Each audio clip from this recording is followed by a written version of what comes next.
பரமசத்தியத்தில் பரவசம். இன்று செப்டம்பர் 29 இன்றைய தலைப்பு சத்தியத்தின் வெளிப்பாடு. நமக்குள் நிலை நிற்கிறதும் என்றென்றைக்கும் நம்மோடு இருக்கிறதுமாகிய சத்தியத்தின் நிமித்தம் நான் மாத்திரமல்ல, சத்தியத்தை அறிந்திருக்கிற யாவரும் சத்தியத்தின்படி நேசிக்கிறவர்களும் தெரிந்து கொள்ளப்பட்டவர்களும் ஆகிய அம்மாளுக்கும் அவளுடைய பிள்ளைகளுக்கும் மூப்பனாகிய நான் எழுதுகிறதாவது, 2 யோவான் 1:1-2 வரை. யோவானின் 2வது நிருபத்தை நீங்கள் முழுமையாக படித்தால் முதல் 4 வசனங்களில் உண்மை அல்லது சத்தியம் என்ற வார்த்தை 5 முறை திரும்ப திரும்ப கூறப்படுவதை நீங்கள் கவனிப்பீர்கள். இதற்கு ஒரு சிறப்பு முக்கியத்துவம் இருக்கிறது. பின்னர் 3ஆம் நிருபத்தில் அவர் சத்தியம் மீண்டும் வலியுறுத்தினார். சத்தியம் குறித்து எவ்வளவு முக்கியத்துவம் ஏன்?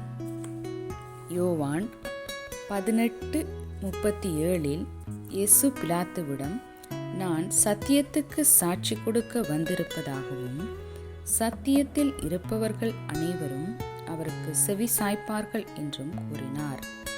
அப்பொழுது பிலாத்து, சத்தியம் என்றால் என்ன? யோவான் இயேசுவின் பதிலை பற்றி கவனமாக சிந்தித்திருக்க வேண்டும். 14ஆம் அதிகாரத்தில் இயேசு சொன்னதை நினைவு கூறுங்கள்.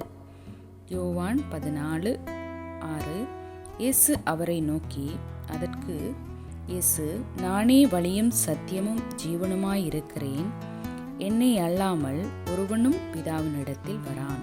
மேலும் 17 இயேசு பிதாவிடம் ஜெபித்ததை நினைவு கூறுங்கள். அங்கு அவர், உம்முடைய சத்தியத்தினாலே அவர்களை பரிசுத்தமாக்கும், உம்முடைய வசனமே சத்தியம் என்றார். யோவான் 17:17. எனவே யோவான் வெறுமனே சத்தியத்தில் மயங்கவில்லை அல்லது சூழ்ச்சி செய்து சத்தியத்தால் உற்சாகம் அடையவில்லை. சத்தியம் என்பவருடன் உறவு வைத்திருந்தார். 1 யோவான் 1:1-2 ஜீவ வார்த்தையும் சத்திய வார்த்தையும் எப்படி பார்ப்பது மற்றும் பயன்படுத்துவது என்பது பற்றி அவர் பேசினார். எனவே இயேசு பூமியில் வாழ்ந்தபோது அவர் தேவனுடைய சத்தியத்தை உருவகப்படுத்தினார். அவர் சத்தியத்தின் வெளிப்பாடாக இருந்தார். அவர் பிதாவின் சித்தத்தை நமக்கு தெளிவுபடுத்தினார்.